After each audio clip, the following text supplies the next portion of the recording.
Donc voilà, on va faire un petit point assez exhaustif sur le pommier.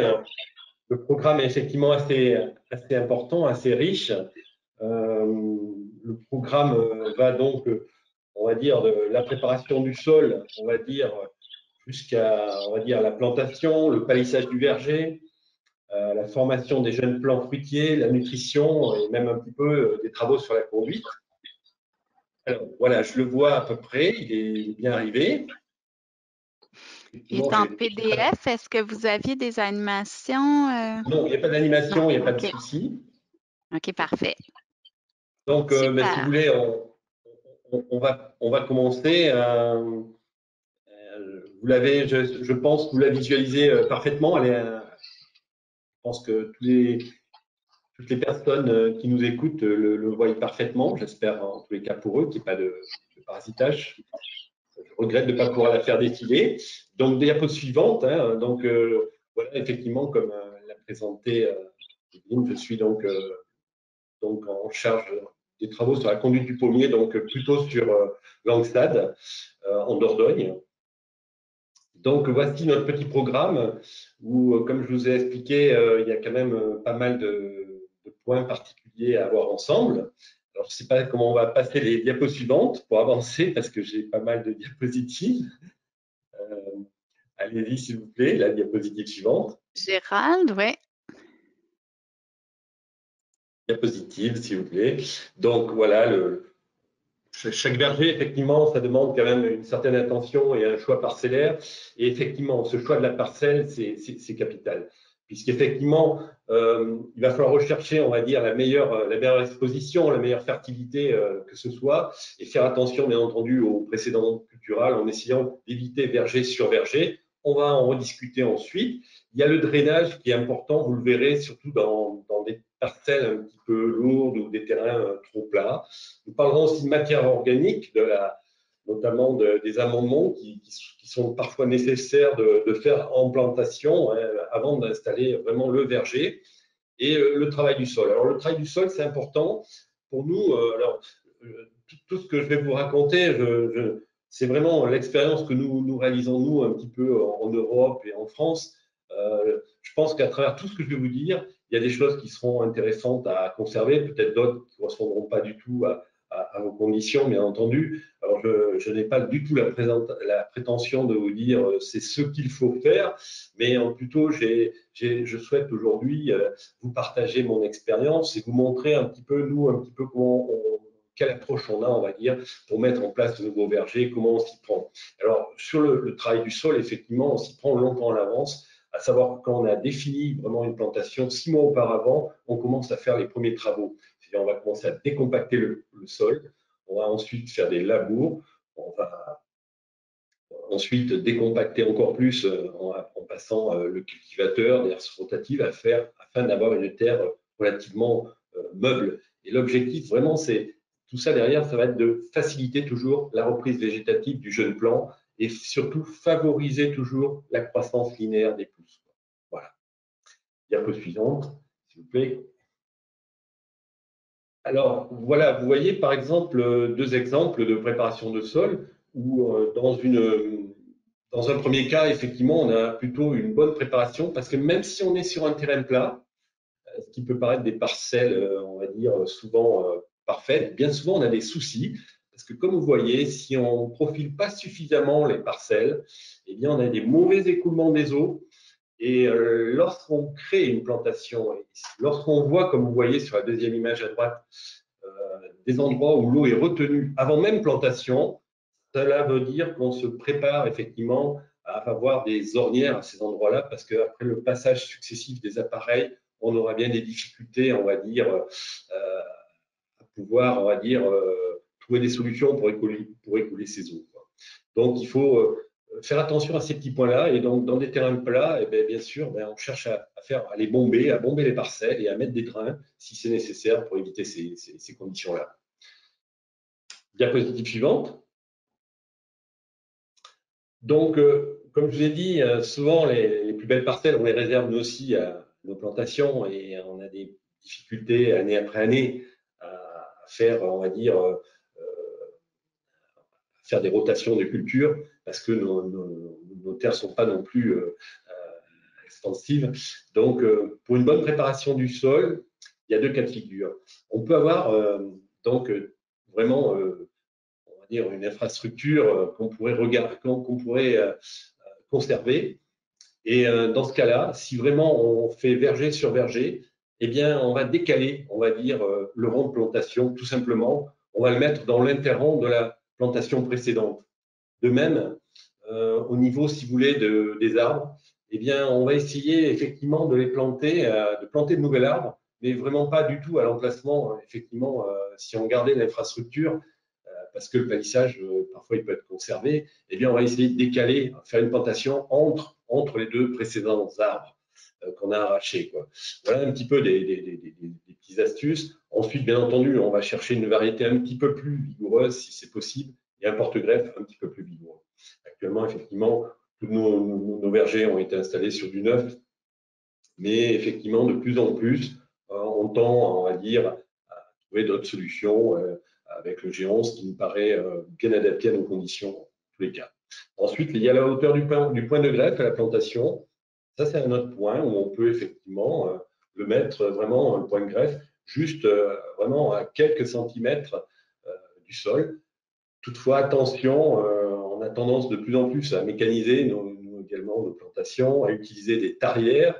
Il faut savoir que quand on fait le trou à l'aide de ces outils-là, par la suite, l'arbre, naturellement, il a tendance quand même à s'enfoncer de quelques centimètres. Quand même. Donc, c'est à prendre en compte dans les plantations que l'on réalise.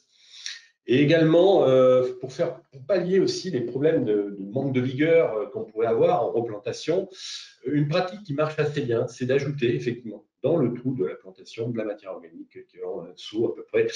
C'est toujours bien, ça permet on va dire, d'accompagner le bon redémarrage du plant, du jeune plant dans un nouveau site. Et bien souvent, on a constaté des meilleures longueurs de croissance avec ces dispositifs-là. On va passer donc à la diapositive suivante. Alors, quand on met en place un nouveau verger, effectivement, on peut se poser quelques questions parce que finalement, la plantation, et vous-même, vous le savez, vous êtes tous producteurs et investisseurs, d'abord, c'est un coût.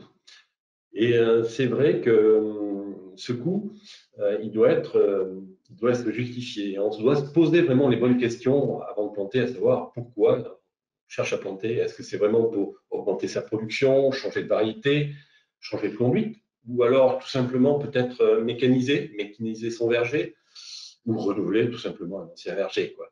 Et toutes ces questions sont très importantes parce qu'on peut se poser vraiment la question derrière, faut-il vraiment planter ou éventuellement surgreffer? Alors, le surgreffage, on va le voir dans la diapositive suivante, c'est une pratique, on va dire, qui se réalise quand même en France dans des vergers relativement importants parce que, d'une part, ça peut permettre de conserver, on va dire, le palissage, l'infrastructure, et ça permet de reconstituer rapidement un verger avec un véritable faible coût d'investissement.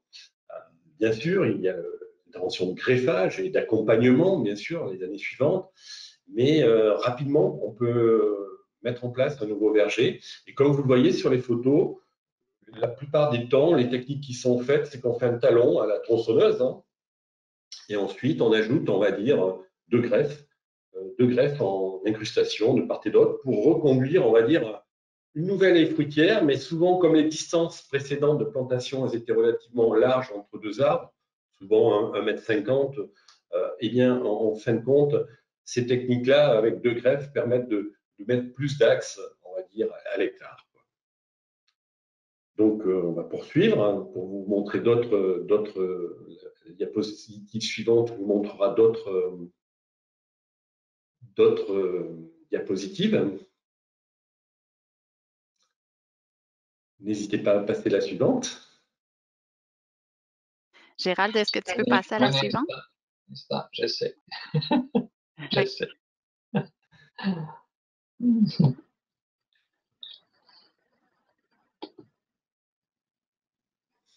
On est bloqué sur la. Alors, les diapositives suivantes sont d'autres vergers que vous allez voir.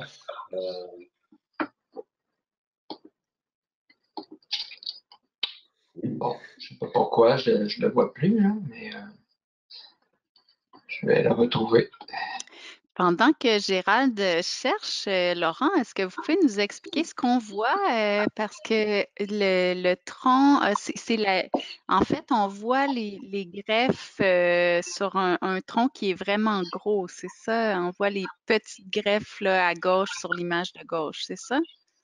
Oui, exactement. C'est tout à fait bien la bonne description.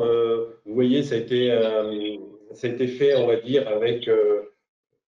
Donc, ça se fait en 2 coups de tronçonneuse. Alors, ce que l'on voit, la partie supérieure, c'est le tire-sel, en fin de compte, qu'on va conserver. Et dessous, effectivement, comme vous pouvez voir, on va mettre, en fin de compte, 2 petites greffes en incrustation, comme je vous ai dit. Et voilà, en principe, ça fonctionne très, très bien. Alors, j'essaye de trouver si je pouvais reprendre la main, mais Ouais, je ne sais pas pour quelle raison. Moi, je les avance, puis ça avance pas sur votre écran. Je vais partir du début.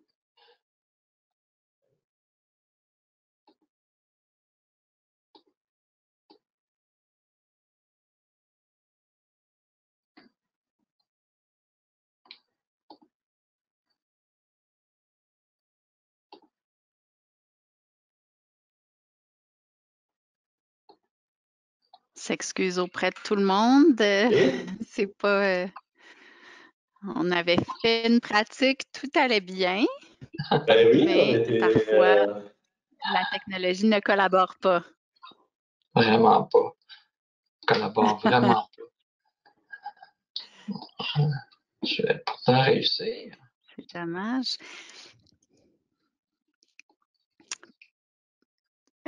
Pendant que Gérald cherche, je pose une autre question, Laurent. S'il y a Est-ce que... déjà, s'il y a déjà des personnes qui ont des questions en attendant qu'on se remette en route, n'hésitez pas aussi. Ah, On va s'adapter. est-ce qu'on le voit? Ah ah. C'est bon? C'est Prochaine? parfait? OK, on Très continue. bien.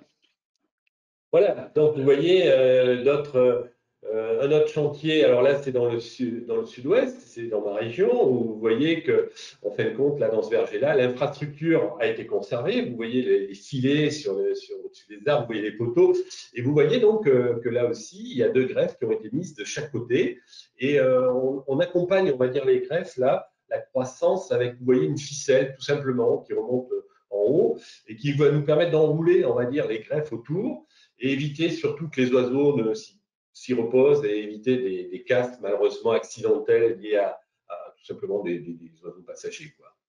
Diapositive suivante. Est-ce qu'on peut avoir alors, voyez, alors là, c'est une vue qui nous permet justement de voir de plus près, on va dire, les greffes. Et vous voyez, la dernière, c'est en végétation. Vous voyez la fixation de la ficelle, elle repose simplement sur un clou, simplement on va dire dans la variété, un petit peu plus bas. Et ça fonctionne relativement bien, quoi, cette pratique-là.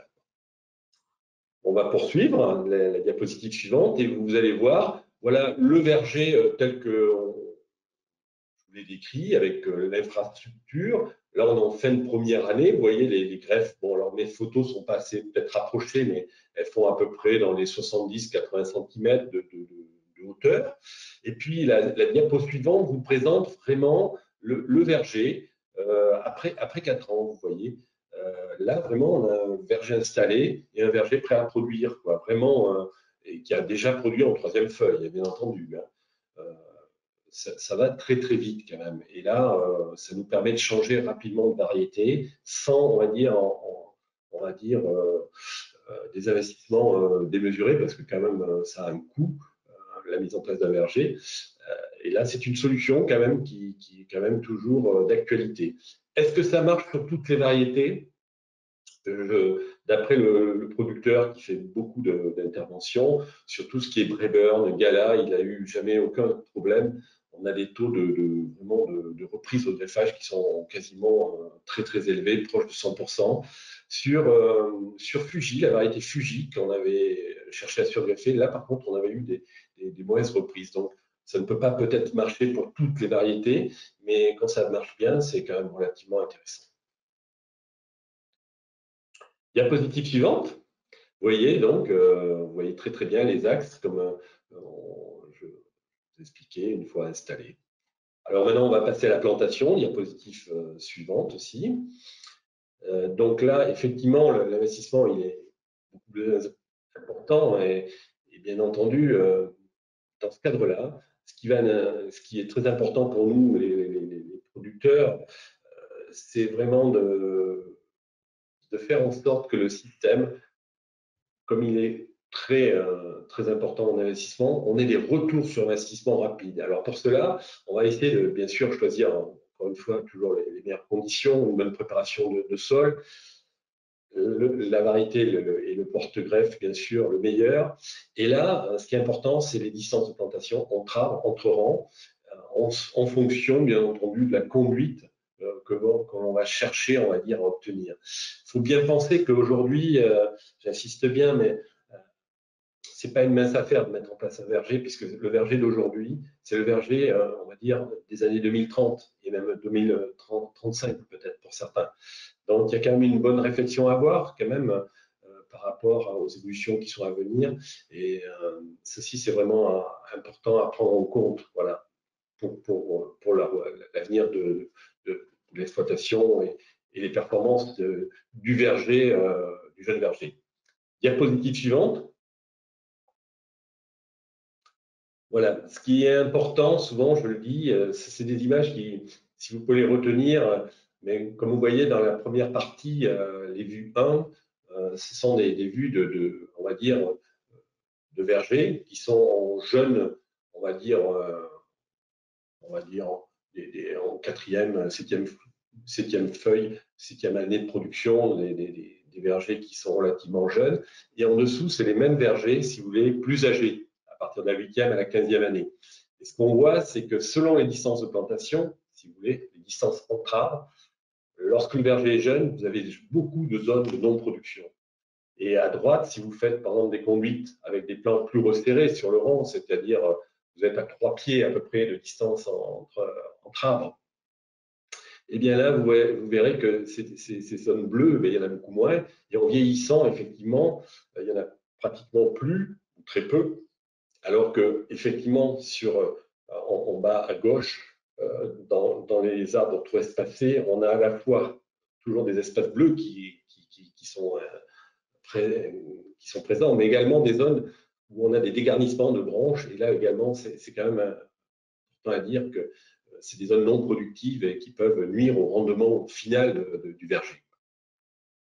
Donc, regardez bien ces images et quand vous serez dans le verger, j'ai envie de vous dire à vous, professionnels, de réfléchir à ça. Et si vous avez à mettre en place un nouveau verger, c'est intéressant de repenser à cette image-là. Qu'est-ce que vous voulez rechercher? Qu'est-ce que vous voulez atteindre vraiment pour l'avenir, pour essayer d'accroître, on va dire, les performances de votre verger. Ajoutez à ça la hauteur de l'arbre, c'est très important. Diapositive suivante. C'est une vue de profil, et là également, c'est intéressant parce que vous voyez l'axe. L'axe va continuer à croître. Si je regarde la première colonne, vous voyez votre arbre qui est jeune, entre la 4e et 7e année, et quand il vieillit, effectivement, l'espace entre les arbres va se réduire.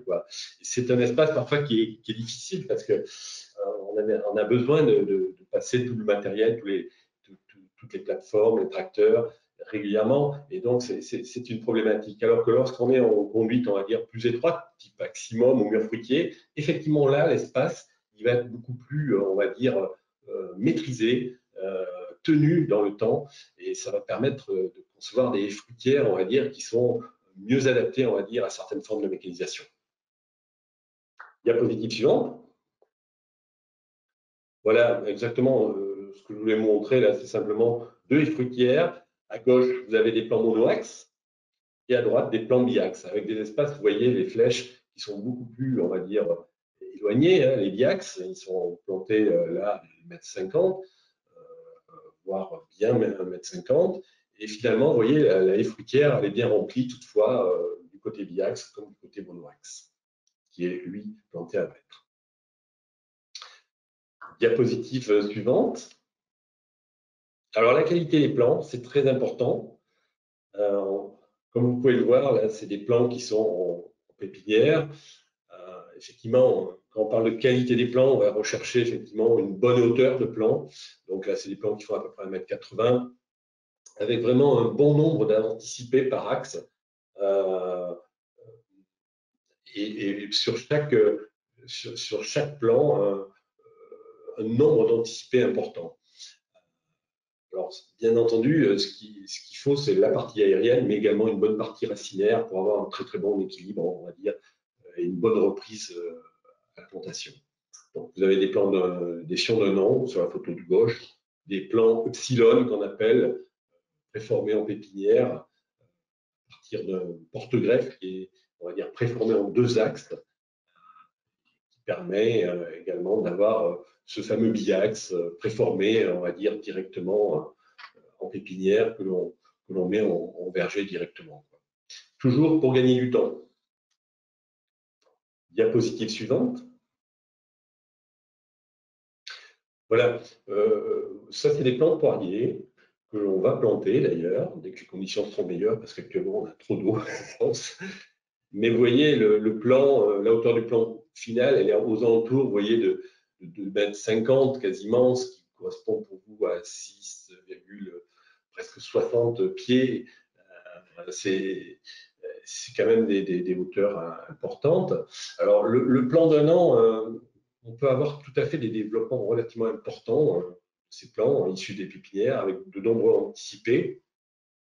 Et généralement, c'est des plants qui ont un très très bon équilibre entre la partie racinaire et la partie aérienne. Alors, le plan de 2 ans peut souvent avoir des développements beaucoup plus importants, on va dire, dans la partie aérienne.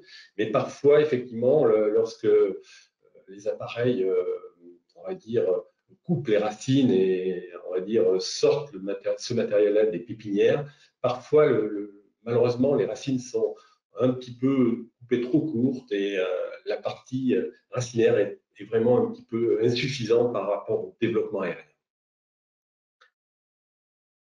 Diapositive suivante. Donc, pour bien réussir l'installation d'un nouveau verger, j'ai envie de dire qu'il faut toujours, je reviens à ma préparation du sol, réalisée dans de bonnes conditions, suffisamment tôt. Il faut des plants de qualité. Il faut réaliser, on va dire, une plantation. Alors nous, ce qu'on appelle précoce, c'est que souvent, si on peut planter avant Noël, c'est parfait. Parce que vous voyez, là, on a des périodes qui sont impraticables. Pendant 2-3 mois, de janvier jusqu'à mars, on pourra planter peut-être fin mars cette année pour ceux qui n'ont pas planté. Et c'est pour ça que vous avez vu que sur les premières diapositives, on recouvre nos buts, on va dire, d'un paillage plastique pour pouvoir justement se permettre de planter dans les meilleures conditions plus tôt, en tous les cas. Ensuite, il faut une installation rapide, on va dire, du palissage, parce que si on a du vent, avec ces développements aériens des plants, bien entendu, il y a des prises au vent et qui peuvent gêner le développement et la croissance des raminicelles, des racines. Il faut une installation, si on peut, aussi rapide de l'irrigation, parce que très vite, on passe de périodes qui sont pluvieuses, mars-avril, où on peut avoir des périodes très, on va dire, sèches. Et bien entendu, ce qui est capital, c'est une bonne gestion du désherbage, surtout les premières années. Donc, l'accompagnement d'un verger d'un an, 2 ans, c'est un accompagnement qui est vraiment attentif. Parce que vraiment, plus l'arbre, plus ce jeune verger, on va le mettre dans les meilleures conditions, plus derrière, on va développer les mètres linéaires qui sont nécessaires, on va dire, à asseoir une bonne production en 2e année. Voilà. Ça résume un petit peu, on va dire, les leviers pour gagner, on va dire, en mise à fruit. Alors, derrière, il y a le palissage. J'ai envie de vous parler du palissage parce qu'effectivement, c'est important. On a plusieurs solutions de palissage, mais en tous les cas, quelle que soit la solution, il faut quand même renforcer, qu'il soit bien bien adapté et renforcé, on va dire, à des productions élevées, voire même à des formes de mécanisation.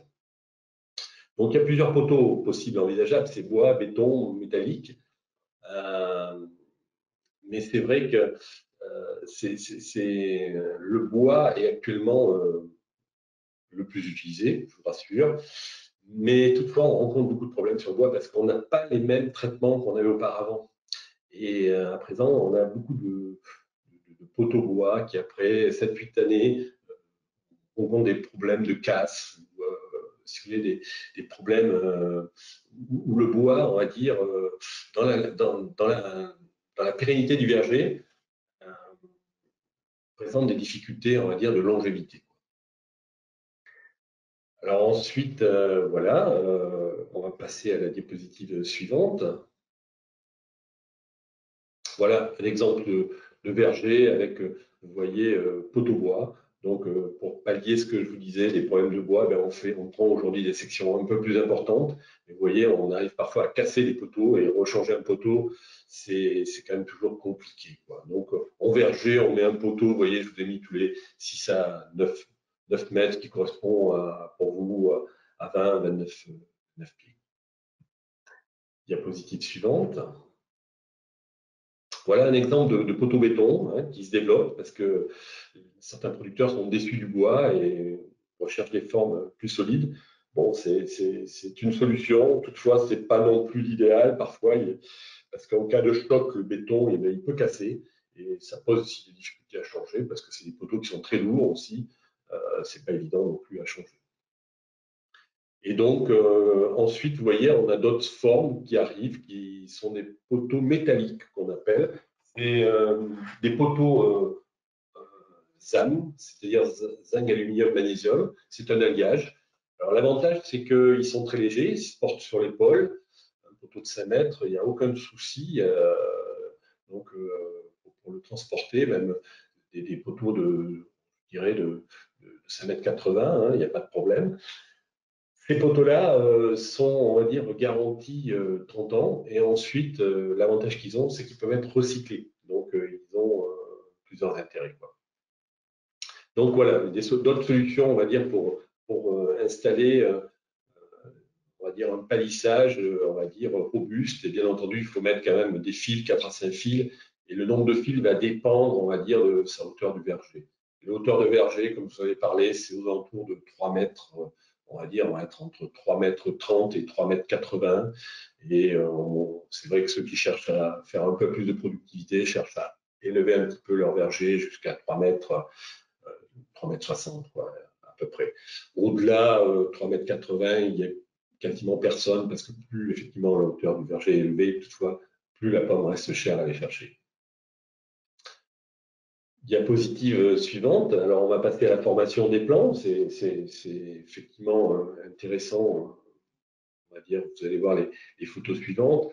Alors, bien entendu, que ce soit des plants en axe, en biaxe, on a à peu près la même, on va dire, technique de formation, c'est-à-dire toutes les anticipés, malheureusement, qui sont présents, mais qui sont dans une zone, on va dire, inférieure à, je dirais, 70 cm, c'est environ 2 pieds. Eh bien, il faut les couper ras parce que finalement, ils peuvent émettre des fruits, mais souvent, ils vont nous gêner par rapport, on va dire, à la mécanisation qu'on va mettre derrière. Et donc, généralement, à la plantation, toutes ces branches-là sont coupées. Et ensuite, dans la partie aérienne, comme vous voyez, on coupe les branches concurrentes. On va le voir dans les diapositives suivantes. Alors, je ne sais pas si ma photo se voit bien, mais en fin de compte, voilà. On a plusieurs solutions. Soit on a la formation du plant, soit on a un très très beau sion, comme vous pouvez voir sur la photo, si vous apercevez bien la photo, et donc avec beaucoup d'anticipés. Donc, comme je vous ai dit, on va supprimer les anticipés trop bas. On va supprimer ensuite les anticipés qui sont concurrents de l'arbre. Et ensuite, les autres anticipés, selon les conditions de plantation, selon la qualité des plants au niveau des racines, on devrait faire un choix en fin de compte. soit effectivement, nous, la plupart du temps, si on est des surmenants de très très bonne qualité, vraiment là, on va tout garder. Et on va garder la longueur des anticipés et les angles qui sont. Alors que si vraiment on est sur des plantations tardives, avec du matériel végétal, on va dire, pas vraiment on va dire, les conditions soit de préparation du sol ou autre problème, si on sent que l'arbre il risque d'être, on va dire, pénalisé, là on peut réduire la longueur des anticipés d'un tiers à un demi. C'est ce que parfois on fait parce que si on ne fait pas ça et que l'arbre, on va dire, soit en difficulté, eh bien, il va repousser, mais par son extrémité, et souvent l'anticipé, qu'on appelle, va se dégarnir. Et ce qui est dommage, quelque part. Alors que si on réduit la taille de l'anticipé, eh bien, il va repousser à partir de notre coupe et on aura moins cette zone de dégarnissement. Diapositive suivante. Donc là, on est sur un plan, on va dire, plutôt de moins bonne qualité. Alors, ça peut arriver parce qu'il y a des variétés, malheureusement, qui ne ramifient pas tout autant que d'autres. Et donc, parfois, on est amené à faire des choix. Alors, quand on n'a que vraiment un sion, comme le présente la photo, avec un seul anticipé ou deux, parfois mal placé, eh bien, on peut se poser la question, est-ce qu'il ne faut pas rabattre tout simplement l'arbre et bien entendu repartir. Alors, c'est tout à fait possible et bien sûr, des fois, c'est même incontournable. Néanmoins, il faut bien comprendre, avoir à l'esprit que cette solution-là, elle est plus coûteuse en formation derrière du plan et en attachage, parce que parfois, il faudra peut-être positionner certaines branches par la suite. Donc là, l'intérêt d'un plan préformé, comme je vous l'ai montré précédemment, c'est en fin de compte réduire le temps de formation des arbres. Plus le plan est bien formé en pépinière, préformé, qu'on appelle, nous, plus le temps de formation au verger sera réduit forcément. Voilà. Diapositive suivante. Alors, ben, vous voyez, donc, c'est rien que pour vous imager un petit peu mes explications. J'avais cherché à vous joindre, on va dire, des photos pour illustrer tout ça. Là, on coupe effectivement les branches basses et concurrentes. Voilà. Diapositive suivante. Également les branches concurrentes. Voilà. Là, je suis sur un verger en fin de première pousse, vous voyez, le développement des arbres. Et donc, on espère qu'un verger, on va dire, s'est installé de cette façon-là. Sincèrement, en termes de tonnage, l'année suivante, on peut espérer entre, on va dire, 18 à 25 tonnes à peu près en moyenne, selon la variété encore, le calibre, etc. Bien entendu. Voilà. Ensuite, vous voyez, on fait le tir supérieur, c'est-à-dire on va couper on va dire les branches, on va dire, qui présentent des angles trop fermés et concurrentes de l'axe, puisqu'on veut continuer à faire croître notre axe jusqu'à la hauteur définitive du verger. Donc voilà, on fait ce qu'on appelle le tir supérieur des branches. Voilà, un petit peu de nutrition, on va parler. Donc, bien, la nutrition, effectivement, il faut bien comprendre que c'est un petit peu différent de la fertilisation. La nutrition, c'est ce que la plante va dire, assimiler du sol. Et la fertilisation, c'est tout ce qu'on va apporter. Et comme vous savez, il y a une grosse différence parce que parfois, on souhaiterait que ce soit bénéfique à la plante, mais ce n'est pas toujours le cas. Et donc, ce que je vous recommande, bien entendu, et je pense que le conseiller vous le recommande aussi, c'est déjà au départ l'analyse de sol qui permet de faire un bon bilan. Ensuite, à partir de cette analyse de sol, on peut faire avant plantation des redressements, des corrections pour les éléments majeurs. Et ensuite, bien entendu, il y aura donc par la suite possibilité donc, de faire annuellement des reliquats azotés pour faire vraiment le point de ce que l'on peut apporter en plus, mais tout en étant, on va dire, en sachant un petit peu, on va dire, ce qui reste dans le sol véritablement, voire même pour piloter, on va dire, cette fertilisation des analyses foliaires, quoi. Donc le pH, c'est vrai que bon, la vie du sol est meilleure entre 7,2 et 7,4 d'après nos spécialistes, bien bien que souvent le pH des sols soit autour de 6-8 dans nos conditions également. Ce qui est important après, c'est toute la capacité d'échange cationique et qui est vraiment dépendante du complexe argilo-humique, c'est-à-dire des taux de humus et des taux d'argile de vos sols. Nous, on essaye d'être entre 1,8 et 2 en termes de matière organique.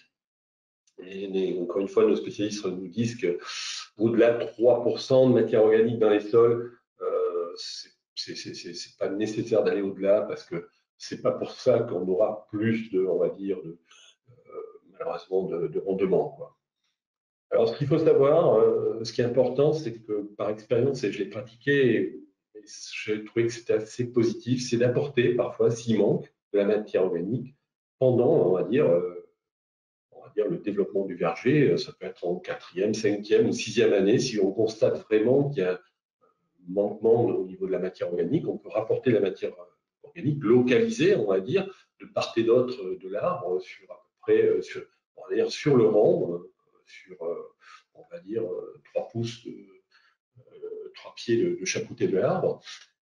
Et c'est quand même quelque chose de positif, c'est quand même assez bénéfique au sol et à l'arbre.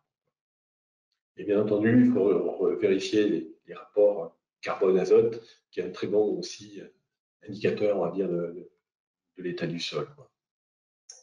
On va passer à la diapositive suivante. Je vais, voilà, quelques recommandations également que je peux vous donner. C'est effectivement l'azote, comme c'est quelque chose, souvent on dit que l'azote, par rapport à la quantité apportée, il y en a que près de 25% qui est bénéfique à l'arbre, ce qui est peu. Donc on cherche à le localiser, mais également donc, sur le rang, mais également de le fractionner dans le temps.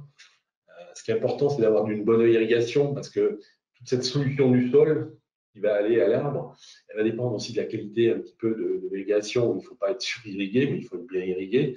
Et c'est très très important parce que, par exemple, il y a des éléments comme la potasse qui vont être dilués et transportés directement au plus proche de la racine. Mais d'autres éléments, il faut vraiment que la racine trouve de l'eau pour aller les chercher, comme le phosphore. Donc voilà, toutes ces choses-là, l'irrigation est vraiment liée aussi à, on va dire, à la nutrition de la plante, la bonne. Un petit point sur la fertilisation, c'est vrai que dans le jeu de verger, des fois, on peut avoir des zones ou des parcelles, carrément, qui ne poussent pas ou mal. Et là, c'est vrai que la fertilisation, pourquoi on l'utilise, c'est qu'on peut apporter vraiment une dose ou vraiment des éléments particuliers à un moment donné, à un endroit, on va dire, de façon plus dynamique. Alors, cette technique-là est utilisée par des producteurs et avec des bons résultats. Ça demande effectivement de raccorder son réseau d'irrigation goutte à goutte, souvent avec des raccords directement des atomiseurs. Ça peut être ça, et utiliser la pompe d'atomiseur pour injecter directement le fertilisant. Ça se pratique, on va dire, lorsque les arbres sont jeunes, hein, pour encore une fois les développer rapidement. C'est ponctuel, mais c'est efficace. Voilà. Ensuite, je vous ai montré, voilà, pour l'azote, l'élément azote, voilà, des conseils de fertilisation pour la première, la deuxième, la troisième, la quatrième année, et éventuellement, selon les quantités qu'on peut rajouter en fonction du tonnage produit, quoi. Et alors, si vous voulez vraiment des informations sur tout ce qui est nutrition, je vous ai mis un petit lien. Et je vous invite à aller le regarder. C'est un collègue qui a fait un petit document en 2019 sur la fertilisation et la nutrition de l'arbre, qui est assez intéressant, je trouve. Et donc, vous pourrez le consulter librement sur Internet. Diapositive suivante. Alors maintenant, on va passer à la conduite. Vous pouvez avancer. Voilà. Donc, effectivement, si on se projette, on va dire, vers des vergers un petit peu plus futuristes, et qu'on veut mécaniser, c'est vrai que pour ma part, je conseillerais aujourd'hui de partir plutôt sur des plans, on va dire, de type biaxe ou multi-axe, voire comparer à des plans mono-axe, afin de concevoir vraiment des fruitières, on va dire, un petit peu plus étroites. Alors, ce que j'appelle, moi, les fruitières type maximum, ou bien fruitières.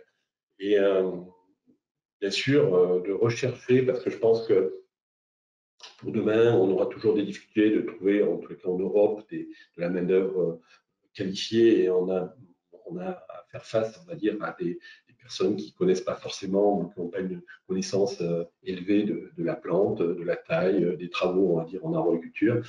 Donc, il faut qu'on réussisse à simplifier le travail, à faire des travaux simples à faire et à faire aux salariés. Donc, maintenant, les techniques de taille, on essaye d'éviter trop d'artifices comme fil, ficelle, poids, on va dire, difficile à gérer si on cherche également à mécaniser avec des outils comme Darwin, etc. Donc, la conduite maximum, je vous l'avais présenté l'année dernière, je ne vais pas trop passer dessus, mais vous voyez le principe, il est très simple, c'est qu'on va rechercher simplement un renouvellement permanent des branches fruitières dans l'arbre fruitier. C'est-à-dire toutes les branches qui sont trop fortes, on va finalement les couper sur un talon de quelques centimètres finalement, et chercher, on va dire, à avoir un peu percement ces branches-là, de façon à qu'on produise toujours sur des jeunes branches avec des jeunes bourgeons. Et c'est un système qui est de plus en plus, on va dire, compris et réalisé par les producteurs, parce que c'est facile à mettre en œuvre. Alors ça peut vraiment se mettre sur des arbres en axe, monoaxe, biaxe ou multi-axe, il n'y a pas de souci. Diapositive suivante. Voilà, là c'est pour vraiment vous représenter, voilà, une production essentiellement sur des petites branches fruitières et éviter la production sur des grosses branches fruitières où souvent la production, comme vous le savez, elle se décale, et elle est plutôt en bout de branche. Et souvent, elle est malheureusement parfois abîmée par les passages des appareils. Donc, voilà. C'est un petit peu l'esprit qu'on a d'essayer de produire, on va dire, de faire des haies fruitières avec une maîtrise, on va dire, dans le temps du volume de la haie fruitière, ce qui me paraît très important pour entrevoir la mécanisation toujours derrière. Diapositive suivante. Alors, le mur fruitier, voilà, c'était un petit focus que je voulais vous faire parce que c'est maintenant une conduite qui est assez répandue aussi. Alors effectivement, elle se fait en deux temps, puisqu'on parle du mur fruitier, on parle surtout de taille mécanique.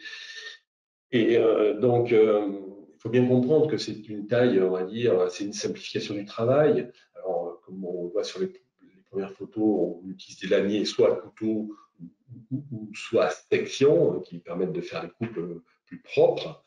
Mais toutefois, même si on pratique ce type de taille, généralement, il faut continuer annuellement à faire une taille complémentaire. Donc, c'est ce qu'on voit avec l'équipe de taille qui est sur la photo à droite. Donc, diapositive suivante. Là, comme vous pouvez le voir, donc, on a une taille complémentaire qui est faite donc l'hiver, généralement, qui nécessite entre 0, je mets 0 parce qu'effectivement, certains producteurs le font qu'une année sur deux, ils me disent, parce que ben, ça simplifie, comme il m'explique. Mais sur des variétés bicolores, où on cherche vraiment la coloration, c'est recommandé, je préférerais de le faire, on va dire, annuellement. Donc, on cherche à couper vraiment les petites brindilles qui sont vraiment pendantes, affaissées, les oubliés qui n'ont pas été coupés par le lanier, par la taille mécanique, hein. Et bien sûr, les branches concurrentes, souvent, elles sont quand même dans le tiers supérieur, on a toujours des branches, on va dire, et la chronologie du pommier font qu'on a plus de branches fortes dans le tiers supérieur, sur lequel il faut essayer de les supprimer. Diapositive suivante. Donc là, je vais vous présenter vraiment une petite étude sur l'incidence, on va dire, des stades de taille, quoi. Alors, cette étude a été réalisée sur une variété qui s'appelle Ariane, qui a été plantée en 2005, et on avait fait 5 stades de taille. On va dire,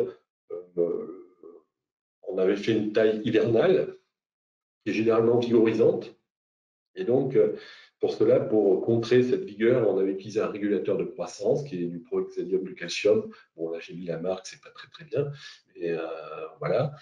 Ensuite, on a fait un stade qui était une intervention au stade E2, au stade 12 feuilles, qui était le stade recommandé, 20 feuilles, qui est un stade tardif, hein, et après récolte. C'est assez intéressant que je vous présente ces résultats pour bien comprendre l'incidence, on va dire, de la taille mécanique, on va dire, sur la production.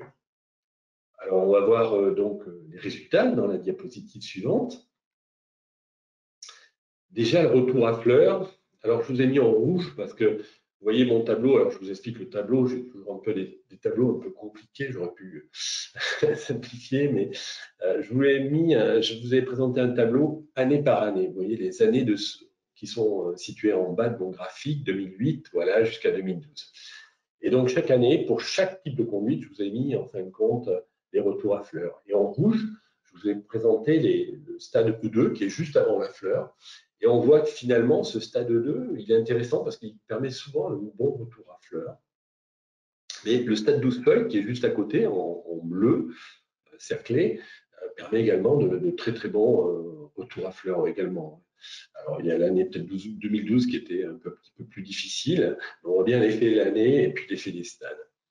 Alors ça, c'est la première chose. Alors, dans la diapositive suivante, on va voir la production. Alors, la production, vous voyez, elle est à l'avantage de l'intervention au stade avant fleur, au stade 2, F. Et j'attire votre attention sur la première modalité.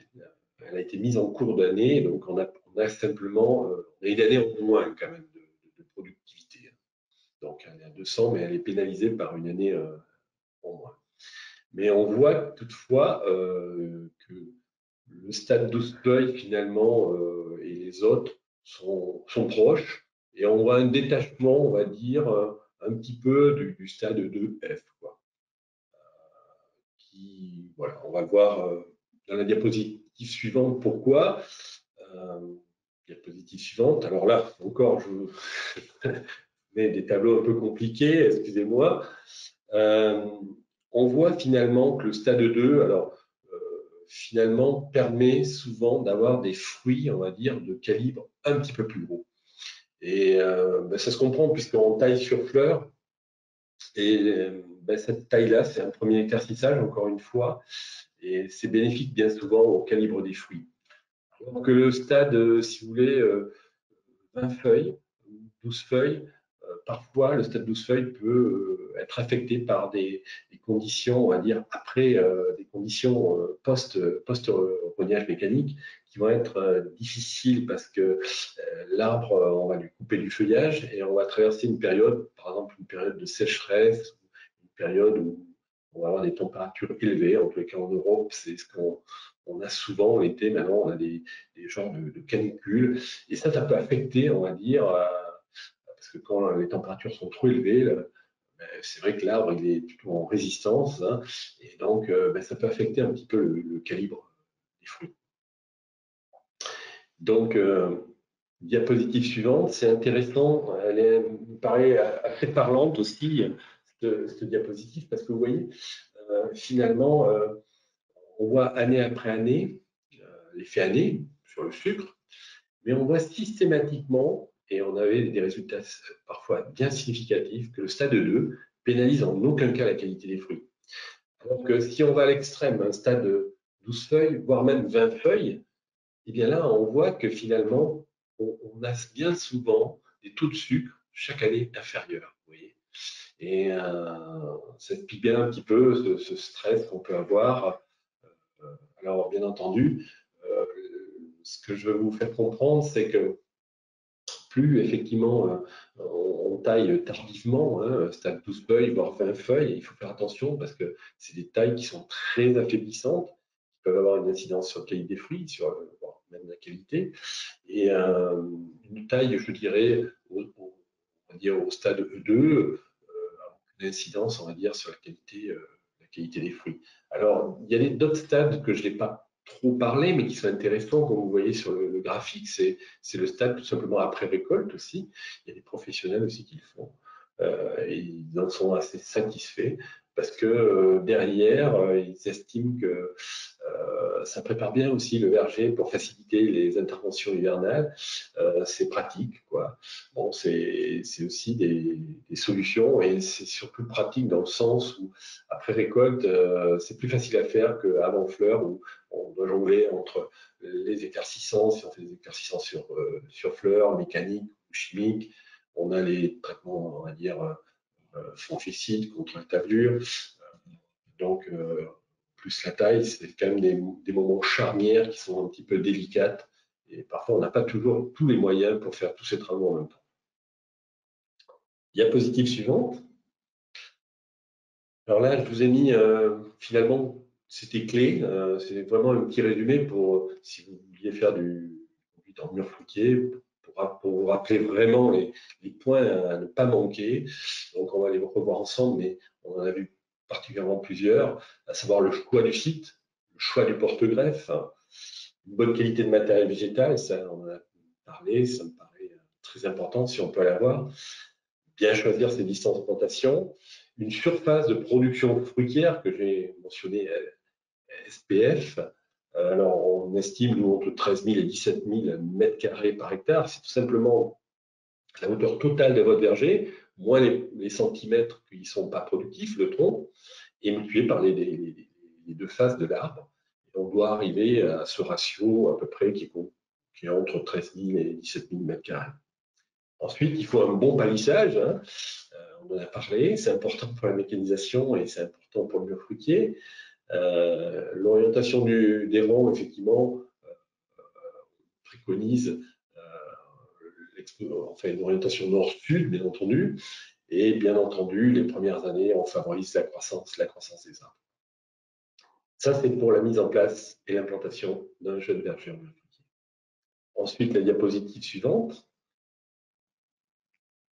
Ah, voilà, ça sera les clés pour chaque année, on va dire. Donc, bien entendu, on a abordé ce point, c'est adapter, on va dire, sa fertilisation. C'est faire un rognage donc au bon stade selon comment votre verger pousse, soit au 2, soit 12 feuilles, mais en tous les cas, éventuellement après récolte. Mais commencer, on va dire, cette intervention que seulement quand l'arbre atteint quand même un fort développement. Généralement, c'est en deuxième, voire bien souvent, c'est en troisième feuille qu'on commence à faire cette intervention, nous, en France, en Europe. Ensuite, bien maîtriser l'épaisseur de sa haie fruitière. Hein. Il faut qu'en hauteur, on soit autour de 50 cm les deux faces. Et en bas, 2 fois 30 cm, on va dire un pouce de chaque côté, 60 cm, hein, de part et d'autre de la haie fruitière. Ensuite, on conserve simplement 25 fruits par mètre carré par face.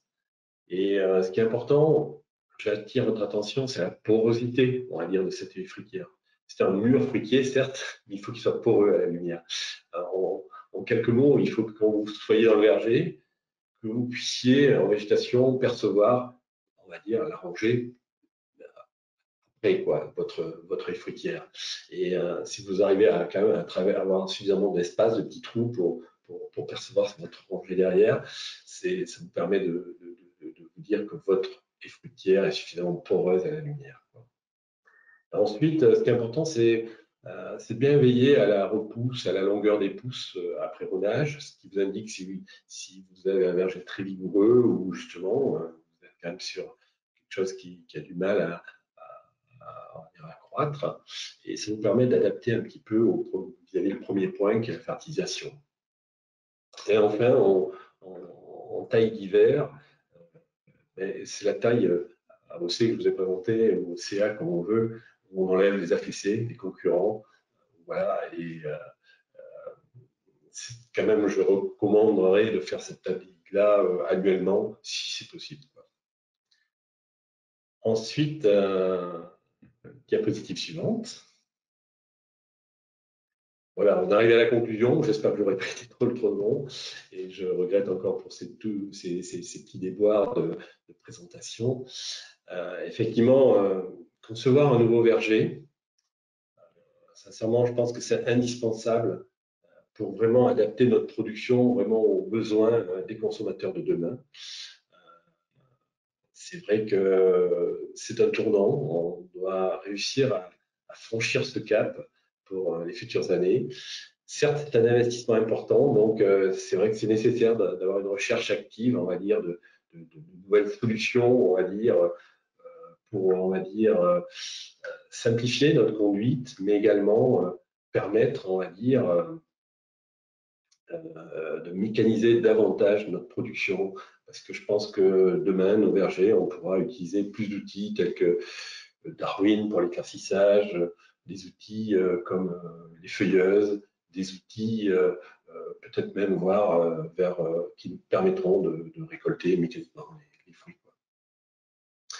Alors, je ne sais pas si la connexion était bonne pour l'ensemble des arboriculteurs de votre région. En tous les cas, j'espère qu'ils ont quelques questions. Et Oui. plaisir de... Oui. Alors, merci beaucoup, Laurent. Je peux attester que la qualité du son, la qualité de la présentation était excellente. Donc, on a réussi à surpasser le problème technique. Désolé Bon, pour c'est votre déjà dernière ça. diapositive. Et j'ai pas pu l'afficher, mais j'ai encore eu ce problème-là. Alors, j'ai noté quelques questions. Donc, même si techniquement on a utilisé tout notre temps, je prendrai quand même quelques minutes si vous êtes disponible pour Bien permettre sûr, aux il n'y a gens pas de souci. d'avoir des réponses à certaines questions. Je vais vous les lire parce que la plupart ont été via le chat. Mais j'ai quand même eu une personne qui a levé sa main au tout début. Monsieur Côté, je ne sais pas si votre main levée est une question, mais j'ai bien le goût peut-être de vous demander d'activer votre micro si c'est possible. À ce moment-là, si vous êtes toujours là, si vous avez une question, ben, activez votre micro et puis la parole est à vous. C'est l'épouse, c'était une erreur de peser sur l'icône. OK. Il n'y a pas de problème. Il n'y a aucun problème. OK. Bye-bye. À ce moment-là, on va passer aux questions via les questions écrites. J'en ai quelques-unes ici. Peut-être la première, c'est pas la première qui a été posée, mais elle est quand même importante pour nous au Québec. Est-ce que vous pourriez définir le stade E2 dont vous avez parlé? Parce qu'on n'utilise pas le même système ici. Ah oui, effectivement, le stade 2, effectivement, c'est c'est ce qu'on appelle le bouton rouge. Et effectivement, on utilise l'échelle de Flechinger, nous, en France. Je communiquerai à Evelyne, on va dire l'équivalence sur l'échelle BBCH, quoi. Parce que je pense que vous utilisez BBCH.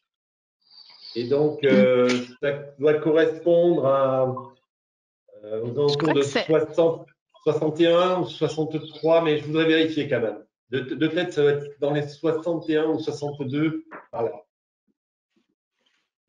Ouais, je crois qu'on appelle ça bouton rose avancé, nous, là. Donc, on pourra confirmer effectivement. Et c'est ça. Il y a le bouton rouge qu'on le voit. Puis après, effectivement, d'abord, on en voit un seul. Et puis après, on en voit 5, on va dire. Là, on est à bouton rose. Et après, effectivement, juste avant la première fleur ouverte, on a le stade ballon qu'on appelle, nous, où finalement, la fleur forme comme un ballon, quoi. Et c'est toute cette période-là, voilà, qu'on intervient, oui. D'accord. Alors, on a une question aussi de M. un commentaire et une question de M. Van der Kellen. Un article récent publié dans le Progrès forestier ici au Québec qui semble démontrer à propos des paillis de plastique qu'on utilise pour lutter contre les mauvaises herbes, aurait un effet dans le sens qu'il dégraderait à moyen ou court terme la texture, la structure et l'humidité du sol, en fait. Donc, qu'en pensez-vous? Comment pourrait-on réduire cette alors peut-être j'ai pas été, oui, j'ai peut-être pas suffisamment été précis, peut-être. En fin de compte, ce plastique, ce paillage que l'on utilise, c'est vraiment que pour la plantation. C'est-à-dire, dès que l'arbre est planté, il est retiré du verger. C'est vraiment pour nous permettre vraiment de planter l'arbre avec une terre la plus, on va dire, la meilleure possible pour la plantation. Éviter que notre terre soit trop humide. Mais en tous les cas, on ne laisse pas du tout ce paillage plastique, on va dire, durant 3-4 mois après plantation. Non. Souvent, ces vecteurs même ça peut apporter le développement de certains nuisibles comme les campagnols, justement, qui se réfugient et qui se, sous ces couverts, quoi. C'est une problématique. Oui. D'accord. Karine Bergeron qui demande, sur une de vos diapositives, la 22, le point de greffe semble très près du sol. Est-ce qu'il n'y a pas un risque que les arbres s'affranchissent? Oui, il y a toujours un risque. Je suis totalement d'accord. Plus on met le point de greffe au plus près du sol, il y a toujours un risque, comme je vous ai expliqué, si on plante en plus avec des tarières, qu'il glisse, on va dire, de 2-3 cm de plus et qu'on ait un risque d'affranchissement. Mais toutefois, plus le porte-greffe est près du sol, plus effectivement c'est vigorisant pour l'arbre. Donc, dans un contexte de replantation, c'est vrai que c'est très important. Il faut éviter quand même de planter, on va dire, des points de greffe avec des hauteurs, on va dire, qui sont franchement de 15 cm, quoi. Généralement, nous, on dit souvent il faut une main, quoi, à peu près, de hauteur. Et parfois, si on peut faire légèrement un peu moins, ça sera bénéfique en vigueur, quoi. Merci. Marie-Ève Dion demande si le rabattage des scions retarde la mise à fruit. Eh bien oui, la réponse est oui. Parce que effectivement, il va falloir que l'arbre, finalement, il redéveloppe ces mètres linéaires de branches que j'appelle, moi, dans tous les sens. Et le temps qu'on fait ça, eh bien, effectivement, on va retarder notre mise à fruit. C'est pour ça qu'on cherche effectivement en Europe à avoir des très très beaux plants. Maintenant, j'ai peut-être pas assez insisté dessus, mais ce que j'ai envie de vous dire, la capitalisation d'un beau plan, elle est bonne que si seulement derrière, comme je vous ai expliqué, on fait tout pour, on va dire, accompagner l'arbre, c'est-à-dire qu'on désherbe bien, qu'on mette bien le palissage suffisamment tôt, qu'on mette bien l'irrigation également, etc., etc. Il faut que tous les paramètres soient bons derrière. Parce que si on met un bel arbre, mais que finalement l'irrigation est installée trop tardivement, qu'il y a du vent, eh bien, finalement, on va perdre l'intérêt du beau plan, quoi. Si on veut vraiment avoir des tonnages, comme je vous ai expliqué, relativement élevés, en deuxième pouce, il faut vraiment considérer sa plantation comme un investissement et un investissement permanent où on va apporter des soins à notre culture, quoi. Elle demande également si la technique Axiom pour le renouvellement des branches fruitières peut s'appliquer en même temps qu'une conduite en axe vertical. Totalement, oui, oui, tout à fait. Ce qui est difficile, si vous voulez, c'est si les distances entre deux arbres sont trop éloignées. C'est là que ça peut poser des problèmes, parce que lorsqu'on va vouloir renouveler une branche, une grosse branche fruitière, si on a des espaces trop importants, on se pose des questions, on se dit, mais on ne va pas faire ça toutefois, parce qu'on va diminuer tellement notre production. C'est pour ça que je préconise des distances de plantation beaucoup plus resserrées. Et le fait d'avoir des distances de plantation beaucoup plus resserrées, on a beaucoup plus de solutions, on va dire. Si on coupe une branche, on a à côté, de part et d'autre de chaque arbre, du matériel végétal qui va occuper l'espace. Et c'est pas si vous voulez, vous ne culpabilisez pas à supprimer une branche entièrement, parce qu'à côté, finalement, il y a d'autres branches qui vont pouvoir prendre le relais et assumer cette production durant le temps que cette branche-là se régénère. La difficulté de faire la conduite maximum est étroitement liée finalement aux distances de plantation. Si elles sont bien adaptées, intensives, il n'y a aucun problème. Merci. Je voulais une dernière question, étant donné l'heure qui file. Je vous rassure, comme on a pris du retard, s'il y a encore des questions, je voudrais quand même que… On commence dans quoi, 40 quelques minutes, donc le temps de prendre un petit lunch, ça serait nécessaire pour quelques personnes. La question, c'est sur le bois raméal fragmenté qu'on utilise ici, le BRF. Oui. Là, qu'est-ce que vous en pensez dans les murs fruitiers? Alors, j'ai pas d'expérience sur ces techniques-là. J'ai vu, enfin, en France, c'est sûr que ça a été utilisé à un moment donné. Alors, c'est comme toute technique, il faut faire attention parce qu'effectivement, il y a beaucoup, je pense que c'est des matériaux qui sont riches quand même en lignine, c'est quand même nécessaire que pour la décomposition, il va falloir quand même beaucoup d'azote, je suppose. Donc, il faudra faire, je ne sais pas, hein, je ne suis pas spécialiste de ça, mais je dirais qu'il faudra faire attention à la nutrition pour que vos arbres n'aient pas une soif, une faim d'azote à un moment donné, parce qu'il y a une compétition entre, on va dire, la décomposition quand même à un moment donné de ces couches-là qu'on apporte et les besoins de l'arbre, quoi. Ensuite, après, il faut être vigilant vis-à-vis les ravageurs, peut-être. Je ne sais pas si dans votre région, vous avez beaucoup de campagnols ou des choses comme ça, parce que parfois, ça peut être des refuges, quoi. Mais bon, c'est des techniques. On cherche toutes les techniques, effectivement, aujourd'hui, pour éviter, on va dire, des désherbages chimiques, quoi. En France, on essaye différents outils et je serais tenté à vous dire, aujourd'hui, on n'a pas trouvé le bon outil pour faire le désherbage mécanique des arbres fruitiers. Il faut, en fin de compte, une succession de différents outils pour faire une qualité de travail acceptable. Il ne faut pas un outil, mais des outils et établir une stratégie. Voilà. Ouais. D'accord. Ouais. Mais je vous remercie beaucoup. Et ça a été un plaisir. Voilà. J'espère que ça vous aura apporté. Je regrette encore pour ce dysfonctionnement. J'ai été surpris. Finalement, pas causé de problème, à part un petit délai. Alors, je vous remercie encore une fois. Merci Evelyne. Merci à tout le monde.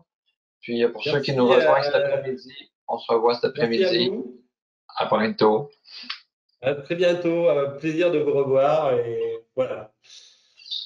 Je vous dis au revoir. Et si vous avez l'occasion, n'hésitez pas à me recontacter, même par mail. J'essaierai de vous y répondre. Merci. Au revoir. Au revoir.